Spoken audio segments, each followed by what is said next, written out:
कैसे हमने potential calculate किया था, है ना, और कैसे इक्विपोटेंशियल सरफेस बन रहा था and all the things, right. आज हम उससे आगे चलेंगे बच्चों, और आगे की कहानी आपके साथ करेंगे। तो चलते हैं हाथों में हाथ मिला के आगे, है ना। तो बच्चों आज मैं शुरू करूंगा एक नोट से। नोट है work done in electric field. किसी भी इलेक्ट्रिक फील्ड में जो आप वर्क डन करते हो, है ना, क्या करने के लिए, तो मूव, हम क्या करते हैं, यूनिट टेस्ट चार्ज को मूव करते हैं, है ना, तो move the unit test charge. कहां से कहां मूव करते हो, from one point to another, है ना, चाहे वो इंफिनिटी हो कोई या कोई पॉइंट हो, from one point to another, from one point to another is independent of the path, is independent of the path. कहने का क्या मतलब है, कहने का मतलब सीधे देखिए क्या कहना है। मान लो यहाँ पे मेरा सोर्स चार्ज, यहाँ पे मेरा सोर्स चार्ज, और ये मेरा इंफिनिटी, ये मेरा इंफिनिटी है। मैं यहाँ से इस इंफिनिटी से दिख रहा है, हाँ नहीं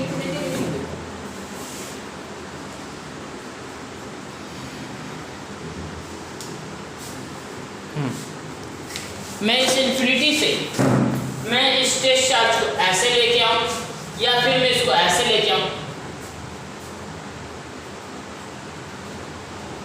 बोलो क्या इसी लाइन पे इसका फील्ड लग रहा है? नहीं, इसका फील्ड तो ऐसे भी जा रहा है, ऐसे भी जा रहा है, ऐसे भी जा रहा है, ऐसे भी जा रहा है, ऐसे भी जा रहा है, सारे में लग रहा है फील्ड। तो ये पाथ से क्या है, इंडिपेंडेंट है ना। ये किस पर डिपेंड करता है भाई, देखो मैंने पहले ही बोला था B equal to minus integration of E dot D R बोला था। ये R क्या है, वेक्टर क्वांटिटी है। अगर R वेक्टर क्वांटिटी है तो ये दूरी नहीं है, विस्थापन है। बोले तो दूरी नहीं है, डिस्टेंस नहीं है, डिस्प्लेसमेंट है। आड़ी बात समझ में, तो आप इस पाथ से आओ या इस पाथ से, है ना, या इस पाथ से ऐसे फिर आ जाए। आपने करना क्या, देखना क्या, डिस्प्लेसमेंट कितना है ना। पाथ से ये क्या है, इंडिपेंडेंट। क्लियर है, सभी को क्लियर है ना। डिपेंडेंट ऑफ द, मतलब ये किस पर डिपेंड करेगा। अगर यहाँ पे ये डिस्प्लेसमेंट पर डिपेंड करना है तो मैं लिख सकता हूँ it only depends upon, displacement किस पर डिपेंड करता है भाई, एनी आइडिया, अपॉन ओनली, बोलो जल्दी बोलो यार, इनिशियल एंड फाइनल पॉइंट। ये याद नहीं है बच्चों आपको, क्या कर रहे हो, चलो याद कर लो, है ना, हो जाता है, धूल मिट्टी जम जाती है। डिस्प्लेसमेंट कैसे निकालते हैं, final point minus initial point, है ना। जल्दी से पॉज करो और नोट करो, पॉज करो और नोट करो। चलो बच्चों आगे देखते हैं। तो मैं क्या कहना चाहता हूँ यहाँ समझने की कोशिश करें। मान लो ये मेरे पास इलेक्ट्रिक फील्ड, ये मेरे पास इलेक्ट्रिक फील्ड है ना, ये एक यूनिफॉर्म इलेक्ट्रिक फील्ड। मेरे पास एक पॉइंट है ए, एक पॉइंट है बी, एक पॉइंट है सी, ठीक है। मैं यहाँ से यहाँ जाऊँ, है ना, यहाँ से यहाँ का इलेक्ट्रिक फील्ड निकालना चाहता हूँ। अगेंस्ट में चलते हैं ना, अगेंस्ट में वर्क डन करना है ना, ऐसे। या फिर मैं सी से आया, या फिर मैं क्या करूँ, मैं ऐसे जाऊँ। दोनों केस में वर्क डन कितना करना होगा, दोनों ही केस में वर्क डन कितना होगा, सेम ही। आड़ी बात में चल रहा, ठीक है। दोनों केस में वर्क डन क्या होगा, सेम। बोलो बात आती है समझ में, क्लियर है। अब देखो मैं थोड़ा सा इसको पलट देता हूँ, डायरेक्शन पलटता हूँ, यहाँ से डेरिवेशंस करने हैं, ठीक है। मैं इसको ऐसे मान, सी से गया और ए से सी आया, मैं ऐसे मान लेता हूँ। इस पाथ से मैं सी से आया और इस पाथ से मैं ए से सी गया, ठीक है, ए से सी गया, ठीक है, ए से बी नहीं गया, ए से सी, ए से बी भाया बी में सी गया, है ना, भाया बी में सी गया, है ना, बी के रास्ते होते हुए मैं सी गया। चलो तो मैं कहूँगा इफ मैं ए से सी जाऊँ, ए से सी जाऊँ, ठीक है, तो आप इसको क्या कहोगे, इसके लिए वर्ड क्या कहोगे, इसके लिए वर्ड कहोगे वर्ड ए टू सी, है ना। अगर मैं सी से ए जाऊँ तो क्या कहोगे, सी से ए जाऊँ तो आप क्या कहोगे, वर्ड को सी टू ए या फिर माइनस डब्ल्यू ए सी कहोगे, सी ए कहो या माइनस डब्ल्यू ए सी कहो, एक ही चीज है, क्योंकि अपोजिट डायरेक्शन में वर्क कर रहा हूँ इस बार, है ना। अब नेट वर्क डन क्या होगा, नेट वर्क डन देखो, मैं तो क्या कर रहा था, यहाँ से यहाँ आया पहले, फिर यहाँ से यहाँ, तो नेट वर्क डन कितना होगा, डब्ल्यू नेट क्या होगा, डब्ल्यू ए सी, पहले मैं W A C work done करूँगा, प्लस उसमें क्या करूँगा, डब्ल्यू सी ए, WCA हो सकता है, WCA। एक काम करो, पहले डब्ल्यू ए सी को मैं क्या लिख सकता हूँ बताओ, डब्ल्यू ए सी को क्या लिख सकता हूँ, W A B plus W B C, W A B plus W B C, W B C work done to B C, है ना, व्हाइट ब्लड का सेल नहीं, है ना, बायोलॉजी बट दूसरा डिफरेंस आई बात, डब्ल्यू ए सी को मैं ये लिख सकता हूँ, जल्दी से एक बार लिख लो फिर मैं आगे बढ़ता हूँ, जल्दी से लिख लो, एक बार समझाना जरूरी है, एक बार लिख लो आप, कॉपी कर लो। चलो अब देखते हैं बच्चों, तो हम क्लोज लूप, अब हम बात करेंगे for close loop A B C, A से बी से सी से, देखो ए से बी से सी से ऐसे क्लोज लूप बना दिया मैंने। तो अब मैं आपको पूछना चाहता हूँ नेट वर्क डन कितना, अब आपको बताना है नेट वर्क डन कितना, सोच समझ के बता, देखो और बताओ। देखो W A B plus W B C plus W C A, right है, W A B plus W B C plus W C A, तो डब्ल्यू नेट, देखो जी W A B plus W B C को तो हमने क्या लिखा है, डब्ल्यू ए सी लिखा है ना, इसको क्या लिखेगा डब्ल्यू ए सी, और डब्ल्यू सी ए को क्या लिखेंगे minus W A C minus W A C, zero, W net equal to जीरो। तो बच्चों कई बार आपको क्वेश्चन आता है और आपने पढ़ा है 11th क्लास में, जब किसी क्लोज लूप में वर्क डन जीरो हो जाता है तो उसे क्या कहता है, वो कौन सा फोर्स लगता है, उस पर कंजर्वेटिव फोर्स, कंजर्वेटिव फोर्स लगता है। अरे भाई साहब कंजर्वेटिव फोर्स में तो बताया था, वर्क डन जब कभी भी कंजर्वेटिव फोर्स लगेगा तो कंजर्वेटिव फोर्स के कारण जो भी वर्क डन होता है वो पार्ट्स पर डिपेंड नहीं करता, बस इनिशियल और फाइनल पॉइंट पर डिपेंड करता है। इस बात को मैंने प्रूफ कर दिया, क्योंकि वर्क डन जीरो लग रहा है हो रहा है, इसका मतलब यहाँ पर जो फोर्स लगा रहा हूँ मैं वो कैसा है, कंजर्वेटिव नेचर का है ना, इसलिए ये वर्क डन पार्ट पर डिपेंड नहीं करेगा, केवल इनिशियल और फाइनल पॉइंट पर डिपेंड करेगा। इसको मैंने प्रूफ कर दिया बच्चों।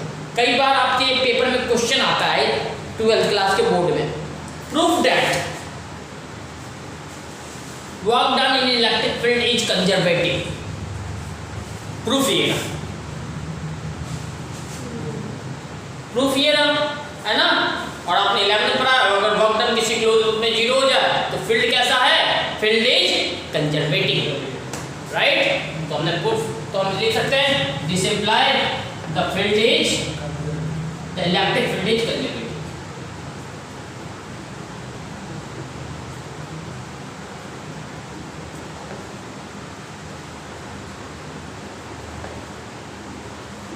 ठीक है ना। तो ये आपके पेपर में पूछा जाता है और ये हमारे कंसेप्ट के लिए भी बहुत ज़्यादा जरूरी है। चलो बच्चों तो देखते हैं relationship between electric field and potential V, है ना, electric field E and potential V।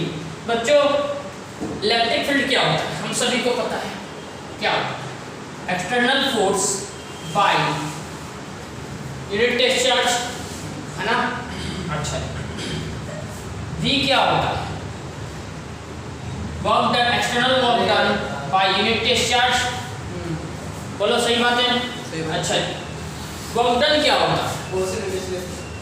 Work external क्या लिख सकता हूँ? Force external dot displacement. बोलो लिख सकता हूँ? ठीक है, अब मैं यहाँ से क्या कर सकता हूँ भाई?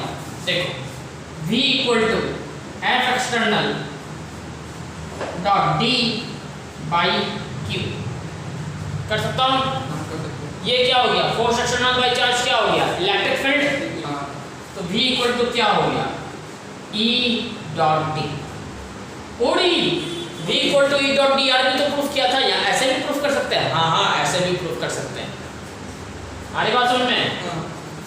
अच्छा, तो भाई साहब अगर केवल मैग्नीट्यूड लो, है ना, दोनों के बीच का एंगल मैं मान लेता हूँ 0 डिग्री, है ना, क्या लिखूंगा? V इक्वल टू ED यानी E equal to V by D। E equal to V by D। आगे बात समझ में बच्चों? बोलो, है ना। और इस V बाई D को हम क्या बोलते हैं? Potential gradient. जब कभी किसी क्वांटिटी को आप उसके डिस्टेंस से डिवाइड कर, है ना, जितनी दूरी पे रखा हो उसके डिस्टेंस से डिवाइड कर दो तो वो उसका ग्रेडियंट आ जाता है। आड़ी बात समझ में? तो ये पोटेंशियल डिवाइडेड बाय डिस्टेंस, है ना, या डिस्प्लेसमेंट, तो क्या हो गया? ये पोटेंशियल ग्रेडियंट। यानी इलेक्ट्रिक फील्ड किसके बराबर होता है? पोटेंशियल ग्रेडियंट के बराबर। पोटेंशियल ग्रेडियंट के बराबर। आड़ी बात समझ में? चलो इतनी बात तो सभी को समझ में आ गई। लेकिन क्या ये हमने तो केवल मैग्नीट्यूड लिया, क्या लिया था? मैग्नीट्यूड लिया। अच्छा, हम देखते हैं हमने क्या पढ़ा। हमने तो ये पढ़ा है भाई V इक्वल टू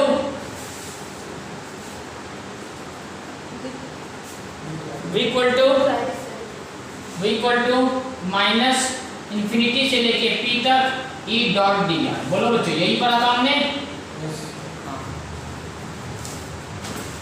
इंफिनिटी से लेके P तक यही पढ़ा है। चलो, तो यहां से हम क्या कर सकते हैं? U क्या कर सकते हैं? दोनों साइड में क्या करता हूं? डिफरेंशिएट कर देता हूं, है ना। मैं क्या कर रहा हूं? दोनों साइड डिफरेंशिएट कर रहा हूं। डिफरेंशिएटिंग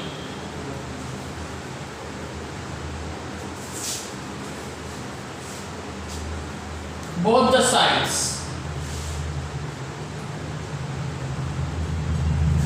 we get, दोनों साइड डिफरेंशिएट करने पे हमें क्या मिलेगा बच्चों? ये मिलेगा, देखो dv, है ना। अच्छा, d किसके किसके रेस्पेक्ट में डिफरेंशिएट करते हो इसको बताओ? चलो आप इसको ऐसे करते हो, r के रेस्पेक्ट में, dr के रेस्पेक्ट में करेंगे, हैं? तो चलो इसका डिफरेंशिएशन क्या हो जाएगा? ये को लिखूंगा dv बाई dr और इसको क्या लिखूंगा? माइनस c, क्योंकि इंटीग्रेशन का डिफरेंशिएशन यही टर्म हो जाएगा। और मैं e डॉट dr को किससे किसके रेस्पेक्ट में डिफरेंशिएट कर रहा हूँ? dr के रेस्पेक्ट में, क्या बचेगा? माइनस e बचेगा बस। यानी e इक्वल टू क्या हो गया? Minus dv by dr। Actual में क्या होता है? Negative of potential gradient. Electric field is negative of potential gradient.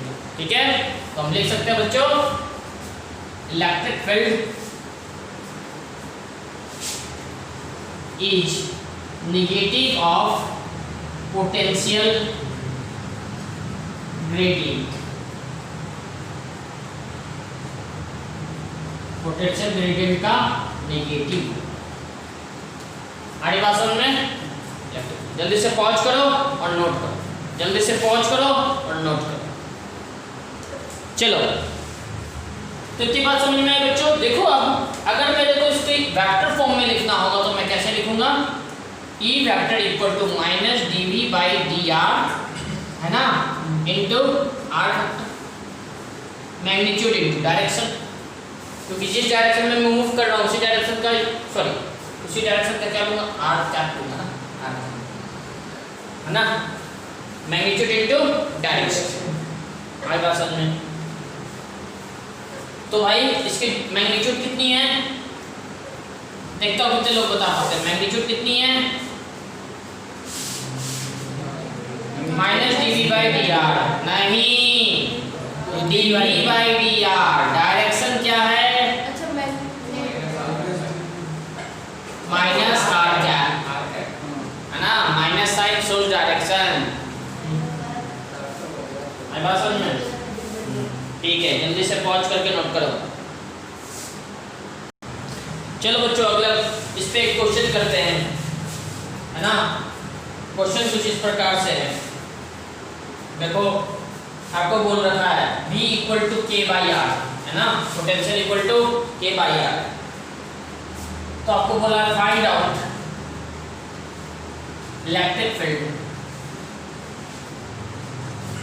Eight R equal to कुछ भी ले I प्लस 2j प्लस 3, चलो 1 2 3 जल्दी से करो इस क्वेश्चन, जल्दी से, विदाउट वेस्टिंग एनी टाइम।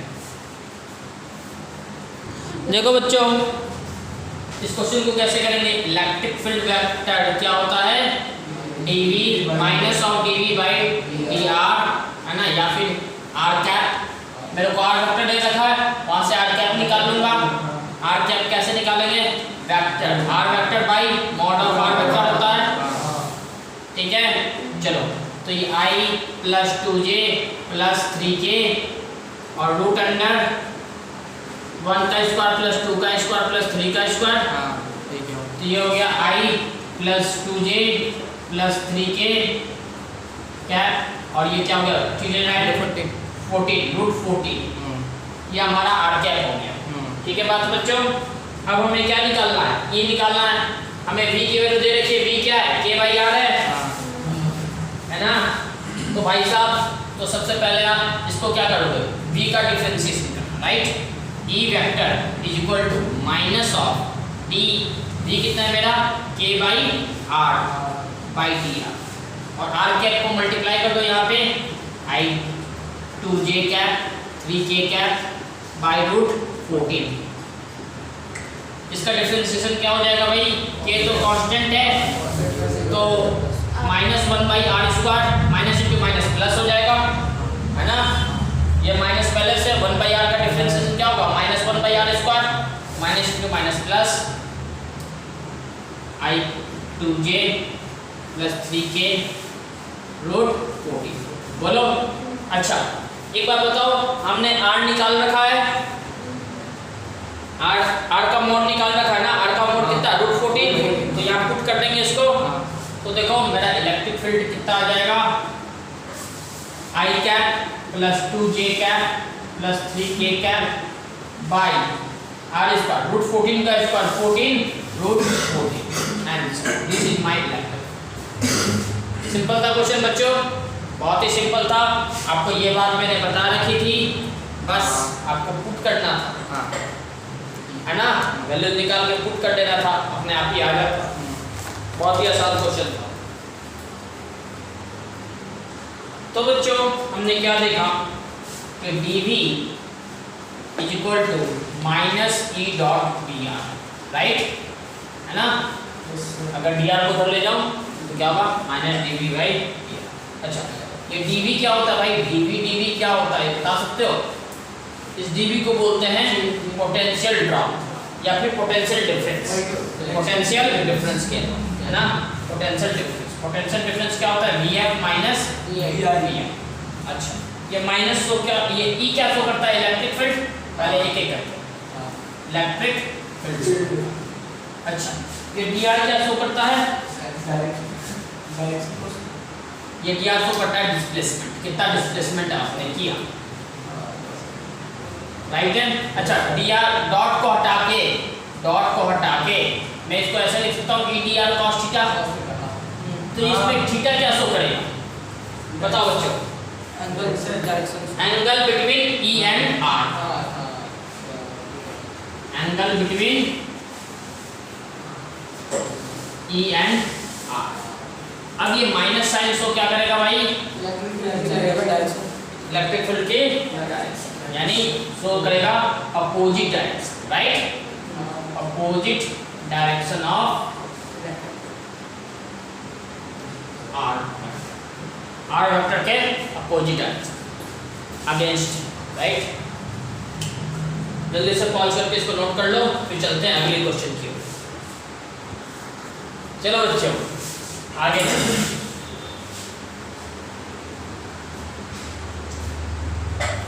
मेरे पास एक ये यूनिफॉर्म इलेक्ट्रिक फील्ड है बच्चों, क्वेश्चन करवा रहा हूँ, है ना, तो ध्यान से देखना क्वेश्चन को। ये एक इलेक्ट्रिक फील्ड है, इसमें मेरे पास है ना कोई ए बी, यहाँ से यहाँ जा रहा हूँ, ए से बी जा रहा हूँ, ठीक है, ए पॉइंट से बी पॉइंट जा रहा हूँ, ए से बी पॉइंट जा रहा हूँ ऐसे, ठीक है। अच्छा, जो इलेक्ट्रिक फील्ड के साथ जो मैं एंगल बना रहा हूँ वो बना रहा हूँ 30 डिग्री, ठीक है, 30 डिग्री का एंगल, क्लियर है ना। तो आपको बताना है, और E इक्वल टू मेरा गिवन है 100 न्यूटन पर कूलम, तो आपको बताना है फाइंड VA माइनस B, आपको VA माइनस B जल्दी से बच्चों। इसकी लेंथ कितनी है, इन दोनों के बीच की दूरी है 5 सेंटीमीटर, है ना, 5 सेंटीमीटर दूरी है। तो मैं ए से बी जा रहा हूँ और मेरे को निकालना है VA माइनस B। एक्चुअल में तो मैं निकालता VB माइनस B है, लेकिन निकालना है मेरे को VA माइनस B। तो जो मैंने पढ़ा है क्या, dB equal to minus EDR cos theta, वो क्या हो जाएगा, VA माइनस BB निकालना है, तो मेरा dB क्या हो जाएगा, EDR cos थीटा, क्योंकि minus of VB minus BA निकालना है, तो ये प्लस हो जाएगा। अच्छा, ये कितना है भाई, 100 है। अच्छा, दिया, ये कितने भाई, 5 सेंटीमीटर, 5 सेंटीमीटर को मीटर में कन्वर्ट करेंगे, है ना, 5 सेंटीमीटर को मीटर में पहले कन्वर्ट करेंगे बच्चों, तो 5/100 मीटर। और थीटा की वैल्यू कितनी है, 30 degree, cos 30 degree equal to √3/2, तो भाई साहब ये कितना हो जाएगा, 5√3/2 वोल्ट। चलो ये क्या आ गया, 5√3/2 वोल्ट। आ रही बात समझ में। तो बच्चों सबकी को आ गई होगी। देखो मैंने क्या किया, मेरे पास था VA माइनस BB निकालना, लेकिन हम क्या निकालते हैं, VB माइनस BA निकालते हैं, इलेक्ट्रिक फील्ड के अगेंस्ट में निकालना होता है या।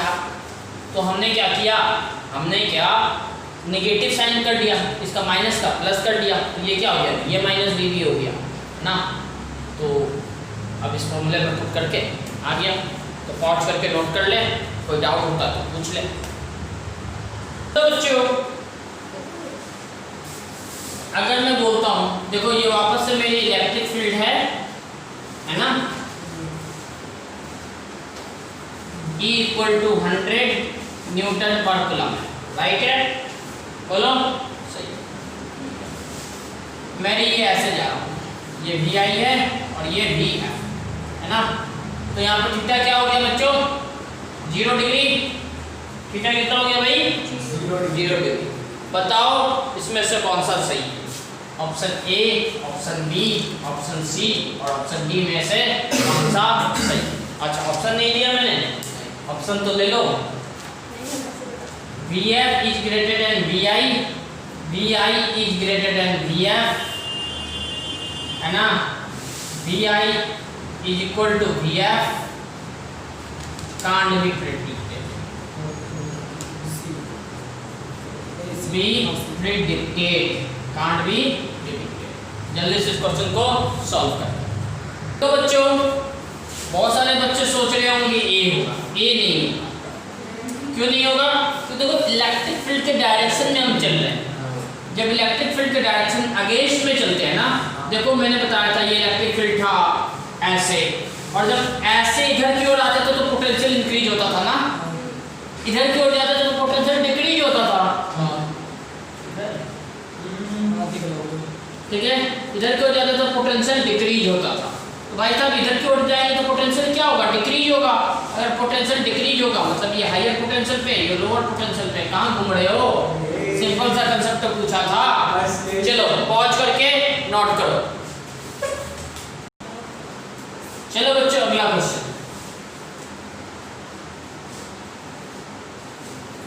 अगला क्वेश्चन। अब मान लो अगला क्वेश्चन के लिए ऑप्शन सारे वही है ना, ऑप्शन सारे वही। अब थीटा में 180 डिग्री करेगा। ये मेरा VI है, ये मेरा VR, ठीक है। अब बताओ इसमें मैंने पलट दिया, चीजों को क्या किया, पलट दिया। अब बताओ क्या ऑप्शन हो जाएगा। चलो बच्चों कौन सा ऑप्शन सही होगा, तो देखो वापस से वही चीज, हम इधर जाते थे पोटेंशियल क्या होता था, डिक्रीज होता था, इधर आते थे तो इंक्रीज होता था। इधर वाला पोटेंशियल क्या होगा, ज्यादा होगा, और इधर वाला कम होगा, यानी VF is greater than VI, यानी ऑप्शन ए इज करेक्ट। आई बात समझ में? चलो बच्चों, अब मैंने VI VF के जगह पर VA और VB लिखा है। अब बताओ, आप बता सकते हो बहुत जल्दी, देखो बताओ जल्दी बता सकते हो। देखो इधर की ओर आएंगे, पोटेंशियल क्या होगा, इंक्रीज होगा, मतलब VA is greater then VB, इस बार ऑप्शन है ना। तो देख लेना इधर जा रहे हैं या उधर जा रहे हैं, अकॉर्डिंगली आप ऑप्शन अपना चूज कर सकते हो, ठीक है। तो ये चीज़ आपको समझ में आ चुकी है बच्चों, तो आपके आप टेंशन नहीं होगा, है ना। तो कल की क्लास में हम और भी इस पे क्वेश्चन करेंगे बच्चों, फिर इक्विक पोटेंशियल सरफेस पे क्वेश्चन करेंगे, फिर हमारा पोटेंशियल कंप्लीट हो जाएगा। पोटेंशियल के बाद हम शुरू करेंगे कुछ देखेंगे क्या शुरू करते हैं, है ना। अभी तो क्वेश्चंस करने हैं, है ना। तो पोटेंशियल्स हमें कंप्लीट करना है नेक्स्ट क्लास में। तो आप अच्छे से इसका नोट्स बना लें, चीज़ों को समझें, फिर हम क्लास आज यहीं पे रुकते हैं। आप स्क्रीनशॉट ले लें इसका।